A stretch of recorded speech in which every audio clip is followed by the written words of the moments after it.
This is an Urban Genius production. It's a therapist, right? You so crazy. She got her own company and shit. You so Crazy word. Crazy word. You so crazy. Krystal Smith. That's me. What up, Remedy? How you doing today? I'm good. How are you? Look, it's a beautiful day out here. So beautiful. Look, it's boats going by. I know. Hi, white people. Oh my goodness. What better place to talk about COVID than outside? And what better place to talk about mental health than outside? Sure, but even better. In the What better summertime, place to right? talk about mental health than outside in the And summertime? outside. Getting some of that vitamin D Yes, absolutely. because we don't get it, right? Oh, definitely not here. How many months? I mean, so we 9 months in the dark? That's tough. So I went to the doctor earlier this year. I wasn't doing well, and I'm like, maybe it's psychological. They told me I was vitamin D deficient, and they started to explain to me that because of obviously the time that we spend indoors, the cloud coverage, but also because melanin does not absorb vitamin D. We have to work harder as Black people to absorb vitamin D, and so because we don't get enough of it, I'm sure we suffer from mental health issues at a higher rate. Is that safe to say? I don't know. I don't know the research on that, so I can't say that. But it does make sense. Okay. And then you you add on top of that just the racial trauma historically, the things that we've already been through, things like that. Yeah. So I could see. I mean, I don't want to say that because I don't know the research on it, but it would make sense. Do they study different people's different races and how they have issues with mental health? Are there studies on that? Yes, there are studies on that. Because I'm sure if you in the hood, I know for a fact your mental health ain't the same as if you out there in the burbs. Yeah, there are studies on that. Okay. Yeah, there's research on that.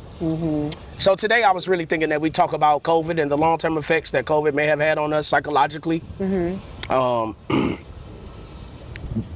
So many people, you hear about loneliness. What are some of the things that you've heard that people are dealing with at a higher rate now than they may have been dealing with before? Is that a fair question to ask? I think that's fair. Because I've heard loneliness is at an all-time high now. Yeah. Are there any other things that... Depression. Definitely anxiety. Okay. Lots of anxiety. For sure. Especially when you think about, especially in the winter months. Okay. When flu is going around, sinus infections, things like that. People tend to have more anxiety about getting things like COVID or getting sick, or especially if you had a loved one die from COVID. So lots of anxiety. Not only did we see the effects emotionally and mentally, but also financially. So I see a lot of people just being anxious about their finances and, just things like that. Our social skills were impacted, 100%. You know what I mean? Like, we were created, I believe, to have community. And so you put us in the house for what? 6 months? 6 months, 8 months, you know what I'm saying? Lockdown, can't do anything. That does a lot to your psyche. Yeah. You know what I'm saying? Yeah. So definitely in the area of social skills for sure. Well, it does a lot to your psyche. What starts to happen? Is there a breakdown? Is it one of those, if you don't use it, you lose it? What are some of the things that you've seen when you say breakdown? What do you mean exactly? Well, I think it depends on the person. Okay. Right? So I feel like I believe that everybody has, like, if you think of everybody like having like a cup of water, right? So I might have a half a cup of water, right? Or half a glass. Somebody else might already have like a fourth of glass, or, something smaller than that. So if you add that and you start to pour out a little bit, if you only have a little bit and you're pouring out because of stress or whatever it is, you're not going to have much left. So it really just depends on capacity. Like, if you were already at a very low capacity, then COVID definitely just wrecked all of that. You know what I'm saying? But if you already had your cup filled and you had a higher capacity, then maybe you had the ability to build some emotional resilience. You know what I'm saying? Does that make sense? Yeah. So it just depends. It's hard to not even make that about race. Just hearing what you say, if you have more money and more resources, you handled COVID much better. Possibly. Yeah. Possibly. Yeah. When I say capacity, I'm talking more emotional capacity. Emotional, sure. But resources are, for sure. Resources are real too, because you're right, because you have more access to healthcare. You know what I mean? Certain things around healthcare. I think about people like, even just certain basketball players, who have, that basketball player, I don't want to say his name, but who has HIV. He's lived with HIV for a very long time. You know what I mean? Like, I know people who has had HIV and who had died. So, again, access to resources, access to, you know what I'm saying? So I think capacity matters, resource matters, and things like that, yeah. Is there a difference in effects between men and women? Have you seen a difference, a psychological difference in men and women, or did COVID affect us the same way? That's a really good question. I think COVID impacted men and women very similarly, but I think the way it's manifested is different. Okay. Just because we handle things differently, right? Like, and of course we're talking in terms of stereotypes, right? Or just like the typical way of men and women handling things. So typically men are typically internal processors. So, you kind of deal with things internally on your own, things like that. Women, typically speaking, are external processors. We like to talk it out. We like to, oh my goodness, you are my day. It's just so much. Like, you know what I mean? Like, we're processors. So I think we may have been impacted very similarly, but I think the way we demonstrate that impact is different. So I don't know. I know that probably didn't answer your question, but what I'm really trying to get at is the difference really, I believe, is in the outcome or the behavior, not necessarily the impact. Does that make sense? So what I'm getting from what you say and what you're saying is more women went to therapy than men did. Possibly, for sure. I mean, but that's pre-COVID, that's post-COVID, you know what I'm saying? Like, now granted, shout out to men and women, of course, but like we've been getting a lot more referrals from men, calling and seeking therapy and things like that, which I think is amazing. And do you think that's a result of COVID?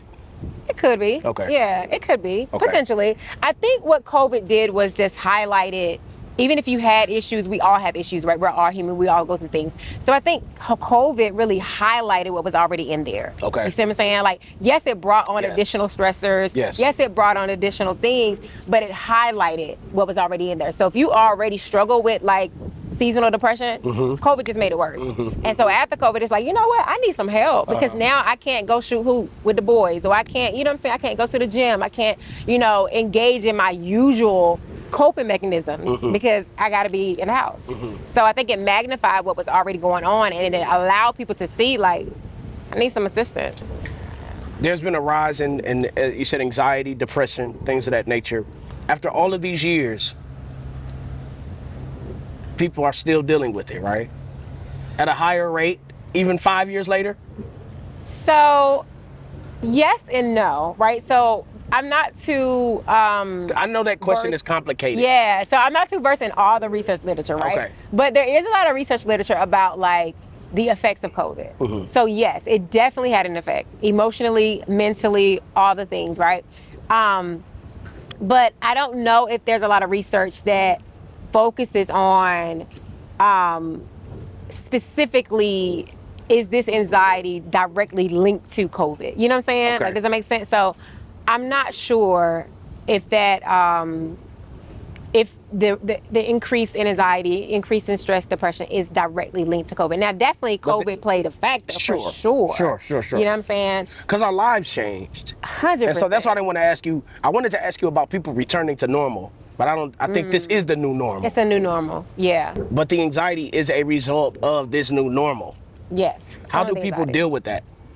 Well, I think some people seek counseling, seek counseling. I think people really lean into their like supportive networks and their support systems, you know what I'm saying? So like now, more now than ever, because now we can get out. We have the privilege of being able to get out and go for a walk or go to dinner or hang out with your friends or travel. So like, I think people lean more into their social support systems now. Also, you also see like, you still see a little bit of isolation. People kind of getting used to just being alone, kind of walking it alone. So that's a thing too, but. And that's where the increased loneliness comes from. Yes, increased loneliness, yes. What is that about? I was by myself for 5 months, now I'm gonna be by myself forever. Well, I think it depends on the person, right? So you crazy. So like, sometimes people just get used to that way of life, and so they just continue it. You know what I'm saying? Oh. But on the flip side, you got people who are like, oh my gosh, I'm happy to be back with my friends. Now, most of the people I've talked to or I counsel, they're excited to be back in community. You know what I'm saying? They're excited to be back in community. So, but people who like already struggle with like social skills, already struggle with anxiety or social anxiety, COVID was, I'm not going to say it like a blessing, because COVID was not a blessing in terms of that. But for them, it was like, man, this is, people. So those are the people that you really see. And they thrived in it. They thrived in it from that aspect. Right. But those are the people that you see that will probably still be in an isolated phase. Okay, you know what I mean? Because that's just how they are. Yeah, because I know COVID put a lot of a strain on a lot of relationships. Oh yeah. What say ye about that? Is it because people were finding out?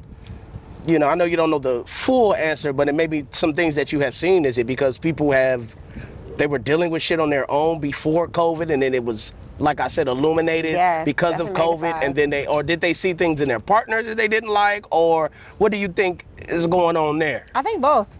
Yeah, I saw both. I had couples, you know, I see couples. So I had a couple during COVID, and it was just like, he always here.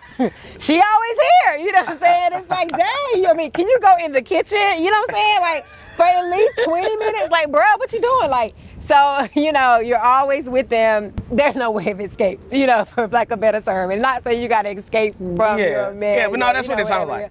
But, you know, everybody needs that me time for real. Yeah, for sure. So, you know, going to work, or, you know, your time driving to work, that's your time away from your partner. But, you know, when you see them all the time, it's just like, dang, Gina, I love you, but like for real, like, That's like, what you go sit in the backyard. Yeah. But it was cold. It was People winter, just making up stuff to do. You know what? I gotta go outside to go see if the grass I'm still gonna green. build a house in the backyard. The grass still green today. What color is the sky? What's happening? Bro, they was just trying to go. I'm gonna go to the store. So for the 5th time today? Yes. That's what's up. Okay. Yes. You know, like an old man. I'm just you know, I'm going to play my lottery. Bruh, we got real creative during COVID. So, but I get it. In the relationships, I don't know if you can share, did they make it?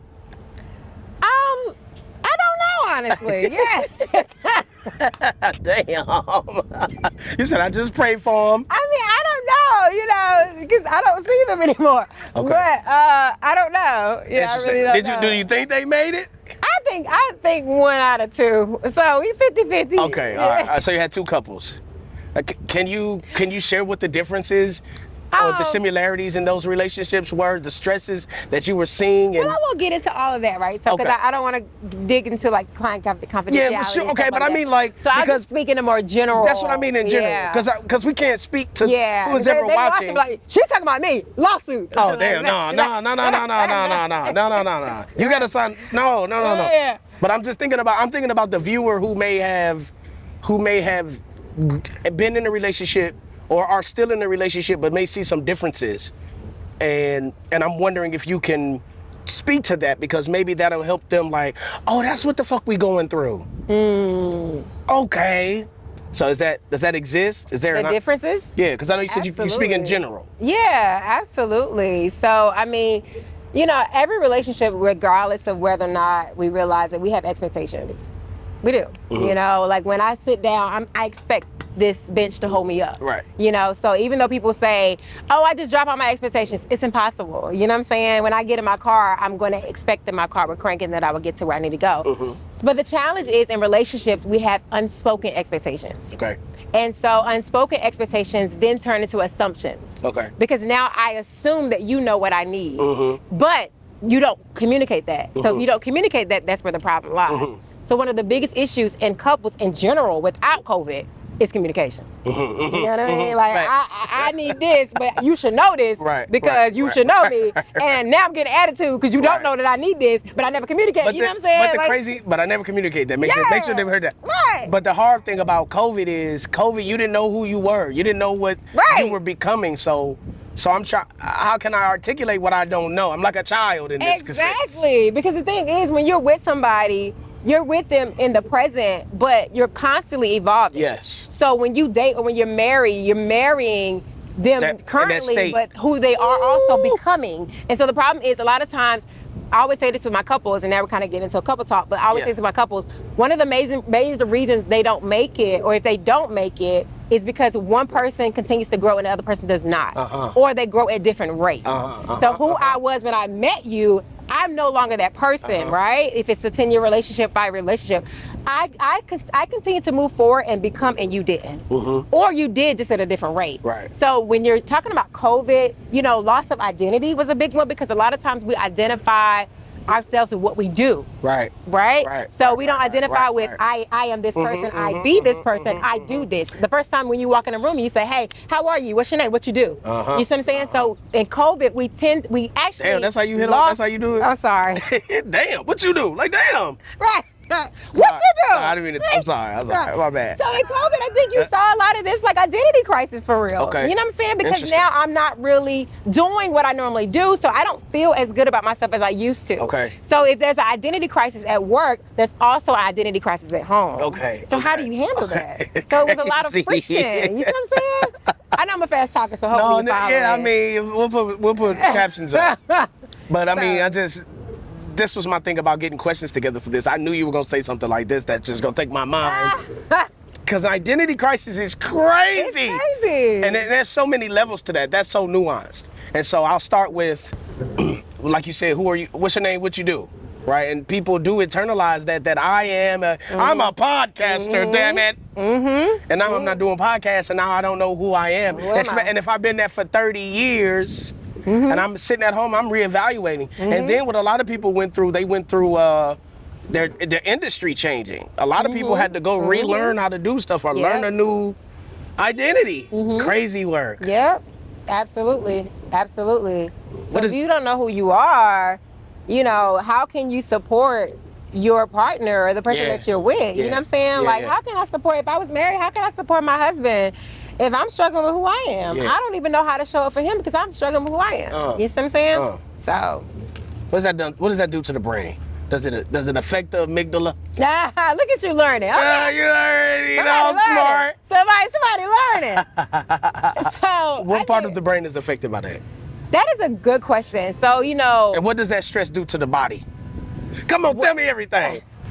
Tell me. Tell you everything. That's right. Just give me my captions and my. Okay, all right, I got you. No, I'm saying some of this stuff is definitely not my work. Some of it's also research that I've read. Okay. But are you talking about stress? Yeah, or because are you talking about... I'm sure there was some psychological changes. I'm sure affect the brain, right? For sure. In which way? And specifically, we're talking about the trauma from COVID. For sure. Okay.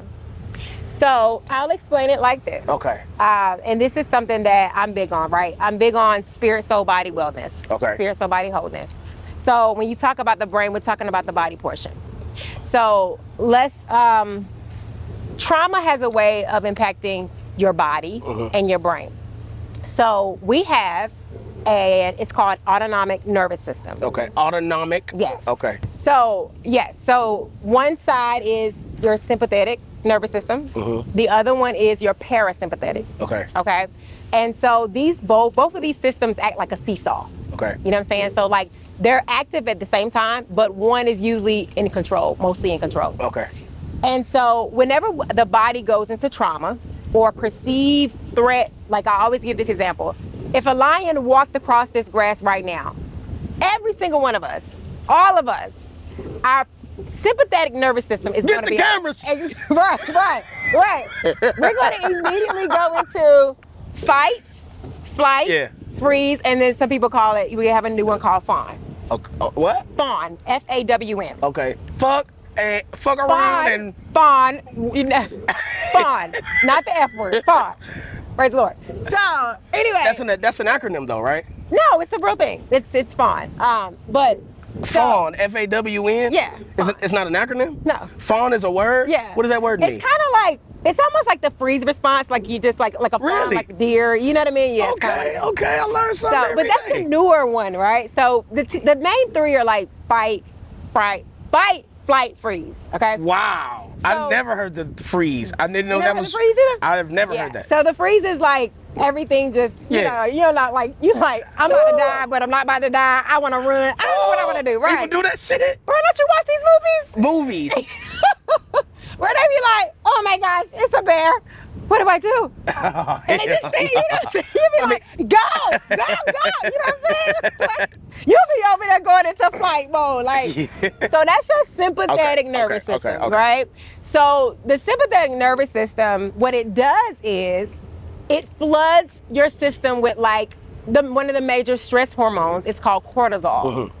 Now, cortisol is very important. So I don't know if you heard of the story with a woman in a different country where she was able to pick up a car. Yeah. And so the reason she was able to do that to save her son, because what happens during that sympathetic, when your sympathetic nervous system is activated, it's almost like your organs, like all of your energy and your cortisol hormones, it goes to where your energy needs to be. Like, you know what I'm saying? So that you can like fight off a bear if you need to fight off a bear. She needed a nap after that shit. For sure. And so anytime we're in that state, that sympathetic nervous system, it affects us emotionally, but also physically. Okay. Are you with me still? Yep. Now, the flip side is the parasympathetic nervous system. Okay. That's the one that slows down, slows your body down. Help you think, right? Yep, help you think. Your digestive system is more relaxed, like we talked about earlier. Your parasympathetic nervous system is activated, right? Okay. It's the opposite of your sympathetic nervous system. So when there's stress, when there's trauma, when there's anxiety, our sympathetic nervous system is activated, which means that the brain is sending chemicals that's always saying like, hey, we're about to die, or we're in an emergency, Right, so if the brain is always sending that, one that's gonna mean you're gonna always be in a state of hyper-arousal, right? Hyper-vigilance, like, oh shoot. Scary. Yeah. That's where your anxiety comes from. That's where the fear, anxiety, and stress. And so after COVID, or in COVID, a lot of us were in that sympathetic nervous system. Yes, we you were. got people dying. Watching the you got the news and news, shit. all these things. Oh, we're God. Constantly in a state of stress. And so when you're constantly in a state of stress, it impacts the brain, but it also impacts the rest of your body. Yes. So people were probably getting a lot more headaches, a lot more symptoms that even had nothing to do with COVID itself. Agreed. You see what I'm saying? Agreed. And so when you live in this state of sympathetic nervous system, it eventually affects your body and your mind and your emotions. And so what do? How do you get better? That's how you get You have to ED, tap innit? into what? What that is? What they said it is? What's happening? I'm sorry. I have Please no continue. idea what you just said, but I feel like it was disrespectful. So I'm just going to keep going and act like I ain't hear that. You understand what I'm saying? What's happening? Nothing. I'm Why sorry. you crazy? It's probably true though what I just said. I have no idea what you I said it's probably how you get ED. ED? Yeah. What's ED? Don't worry about it. Oh. God forbid neither one of us ever had the experience. Erectile dysfunction. But no, that's a real thing too. Yeah, absolutely. Real shit. No, it is. I was being yeah. childish, but I'm dead ass at the same time. No, for real. Yeah, that's a real thing You too. see the maybe you don't, but I mean they selling chews and sparks and honey packs. Oh no. Yeah, honey pack. I didn't know about the honey pack. Yep, Well, gas station too. So it's gotta be gas- terrific. Wow, that's some It ain't nothing but access. Cialis crushed up into honey. Wow. I don't know. I Googled everybody it. got to do. Okay, well, bless it. That's all I got. Bless that. Bless all of that. But yeah, so yeah, that would make sense, right? Because you're sympathetic, and it just throws things off. Yeah. It throws the whole system off. So that's how. Yeah. So yes, to answer your question in a very long way. Nah, that was COVID. informative as hell. COVID definitely impacted the brain. It definitely, and what happens is the brain is such a beautiful, it's so beautiful, the way our brains are created. We have neurons, right? And so we have what's called neuroplasticity. So we have the ability to create new neurons every single day. You know what I'm saying? So that's a blessing. So even though there was an impact to the brain, it still can be changed because of the neuroplasticity. Okay. You know what I mean? It's constantly making new neurons, constantly making new things. So Does that mean it can be fixed? it can be fixed. Okay. Yeah. Huh. Yeah. It can be. And now, how does one, please? I will say this disclaimer: if there was a medical, like a physical trauma to the brain, like where you had a concussion, Right. that's getting into something a little bit different. Right. But anything like emotionally that impacted the brain, yes, the brain has the ability to change itself. Okay. Yeah. The way God made us is just really dope. For real. Yeah, it's really dope. So For real. So, but how does one? It can be fixed in the most simple way. How can one go about that? Is it obviously maybe diet? We talked Well, about they that just need to before. put their head in a bucket of water for 7 times 7 days, and then they'll be fine. A bucket of water. Yeah, every day. Ice cold water. No, I'm just playing. No, See, so, you worse than me. People like, I don't know if you're being serious or not. Right, I almost told people to go do that right, shit. you was about to be like, let me go take a deep dive. See you later. Nice knowing you. Yeah, that'll It's be, so yeah. hard Yeah, to say goodbye. Damn. How do you fix it? Man, Diet, exercise, right? The simple shit. All those Going to things. see a therapist. absolutely. You would recommend that people go see a therapist. 100%. Okay. And I'm not just saying it. I mean, yeah, obviously I'm biased. Right? Yeah, sure. Because I'm a therapist. But yes, I highly recommend. And you would encourage them based on this conversation, because we all were affected by COVID. Would you say that everybody in some way was affected by COVID? Absolutely. It was a pandemic, so the entire world was affected. Okay, Yeah. okay. So everybody in some way, absolutely. I would Okay. definitely say that. Yeah. Before- I think that's safe to say. Okay. Yeah. Go see a therapist, man. For sure. Go see a therapist. Yeah. Do you see children? Well, I used to. I people in my practice see children, but Okay. I don't see them as much. But my first 10 years of my career, I was seeing kids. Have you? Did you see children after COVID? Maybe like 1 or 2. Okay. Yeah, but my people in my group practice did. Okay. Yeah. There's a small, so that means you have a small sample size. I'm Very just small. wondering if you, to that question, did you see any developmental issues in children that were COVID related or could have possibly been COVID related? Yeah, I wouldn't be able to say that, but I can say just in a broad sense what I've seen, because even though I don't personally see a lot of kids or children as a therapist, seeing the youth at my church, I have my own nieces, and just seeing like I'm around children, even though I don't I have my own kids, or I not seeing them one-on-one. But yes, absolutely. So I just think, I'm just gonna back up a little bit, because I just think overall, like as a society, like I remember growing up, we were always outside. Riding our bikes and, climbing trees. Yeah, I was that person to try to climb trees like my brother.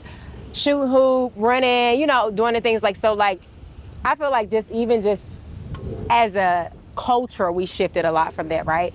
So if you take that shift, and then you put these children in front of a computer screen for school, like naturally, children are like the play. So one of the things about, when you think about like child psychology and mental health, play is such a big part of a child's development, engaging in healthy play. If you play with a child for like 5 minutes, maybe 5 to 7 minutes, you can learn almost everything you need to know about what's going on in the home, about what's going on at school. Just watch them play, you know what I mean? So naturally, children, when they engage in play, it's very, it's like a sense of release for them, you know what I'm saying? So whether most of the time they're playing with others, but even if they're just playing by themselves, like it's a sense of release. It's almost like equivalent to our going for a walk, or the ways we cope. And so not being able to do that during COVID was a big deal for kids. And so yes, some of the research literature does talk about how developmentally it did impact some of the kids and stuff So they like have that. research on that already. Interesting. Can you dive more into that and what you know? And what I know, yes. So because of that play element, and because kids, because you think about it, like that's the whole premise of kids, like they just, right. You tell I a just kid, want to play. I Look, want where to is play. he? Yeah, Over there playing with that rock. Exactly. He's exploring. He's playing. That's what they were created to do. You know what I'm saying? And so if you put them in front of a computer, and this is what you do all day, it's going against their wiring. You know what I mean? And so when you start going against the wiring, whether you're a child or an adult, you start to see issues. Put us in a box and we can't do nothing. Right. You Real start talk. to see issues. You know what I'm saying? Whether you're 24 or 4, it doesn't matter. You know what I'm saying? You got some issues over there. Like they You need little to go people, outside. They little people, but they still have some of the same basic needs. Yeah, You know what I'm saying? for sure. So because of that, people start to see more depression in children, more Okay. anxiety, more acting out behaviors, especially if you're really young, because really young children don't necessarily always have the language yet to express, hey, I'm sad. Hey, I'm pissed because I can't go outside. They'd just rather pick up a ball and throw it at you. You know what I'm saying? Because that's just the way they, you know what I'm saying? So Yeah, you real start talk. increasing Real acting talk. out Real talk. behaviors. Okay, You know what I'm okay, saying? Like, you're okay. nodding like, yep, you right.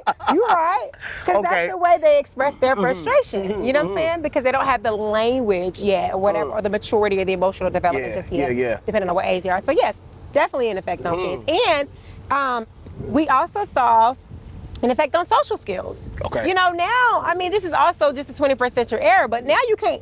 You're right. I've been in rooms where like I'm around a bunch of children, I'm trying to get them to play.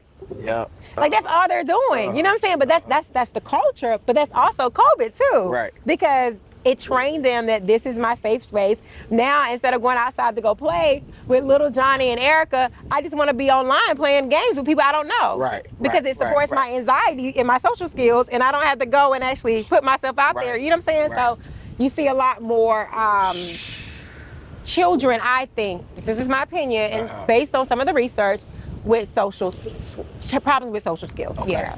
And you see some, not so much, you know, so it just depends. So, a parent who's having a child who's having those social skills, what do you suggest that they do?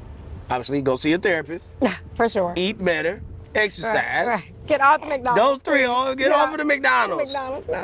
I get it. It's cheap. It's convenient. I understand. I don't understand it. Yeah. But you know, the McDonald's is gonna kill you. It's gonna kill you. But oh wait, I shouldn't say that. McDonald's might watch this. But anyway, it's right, we need a sponsorship. Right. Well, edit that out. But what do I suggest? Definitely get a therapist. Right. Insert here. Right. Definitely get a therapist for sure. But also, like, I suggest healthy conversations with your child. You know, when I used to work with kids, you'll be surprised, like, how much, like, you notice, like, parents don't really communicate with their children. Yeah. That's because they don't know how to communicate. And I was about to get to that too. They don't know how to communicate on their level. You know, you see the unhealthy side of the communication where a Set child your ass up and sit down somewhere. Or the child is like now this like best friend of the mother, and you're like, why are you telling your 7-year-old about like your boyfriend? Right. Like boundaries. Come on, like that's why he's anxious. Come on, let's go. Right. What are we doing here? But you know, if you don't know that, you don't know that. If you weren't raised that way, you know what I mean. So it's no judgment at all. But number one, definitely see a therapist for sure, right? But two, have a conversation with your child. Check in. Do daily check-ins. Like, hey, you know, I always say little Johnny, but hey, little Johnny, you know, how was your day at school? 0 to 5 or 0 to 10, 10 been the best, you know? Or, you know, some smiley faces and sad faces. Point to how your day was. Or what was the best part of your day today? What was the worst part? You know, check in. Ask them how they're doing, you know? Most of the time, especially when they get to the adolescent age, fine, good. Can I go to the room? You know? Right. So understand that too, that's also developmentally appropriate, right? Yeah.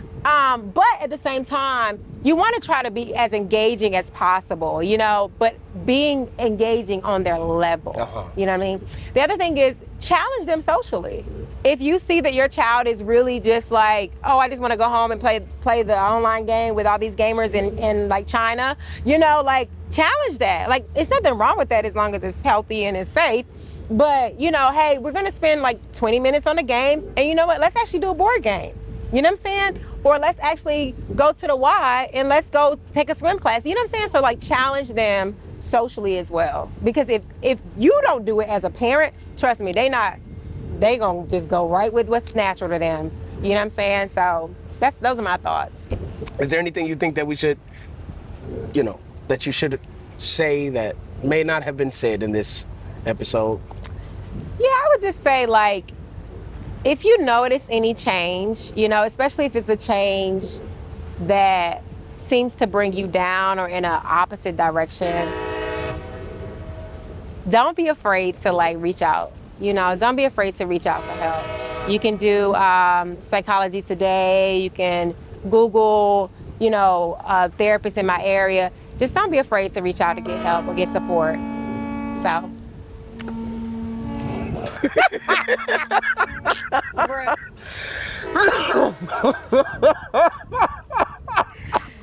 Well, that's the end of it. They wanted to end there. That was all I had to say. Okay. How can people, you said Psychology Today? Yes. Therapists near me, you can Google that. Yes. But also, if they're interested, they can go to the Restored Me. Yes, you can definitely go to. Yes, you can definitely go to therestoredme.com. So that's TheRestorED as in dog, me.com, therestoreme.com, or you can Google the Restore Me Wellness Center. And just look us up. My name is Krystal Smith. So, just Google us and we'll be happy to see you. All right, cool. And one of the things too that, one of the beautiful things that COVID brought is just the accessibility where people can see people telehealth. You don't have to drive and sit on a couch. I mean, if you want to do that, there are therapists that allow for that. But like, the beautiful thing is just the accessibility now. Cool. So that was an asset. Cool. Yeah. No excuse, y'all. Care about yourself. Care about them babies. Good job. Thank you. Good job to you too. This is an Urban Genius production.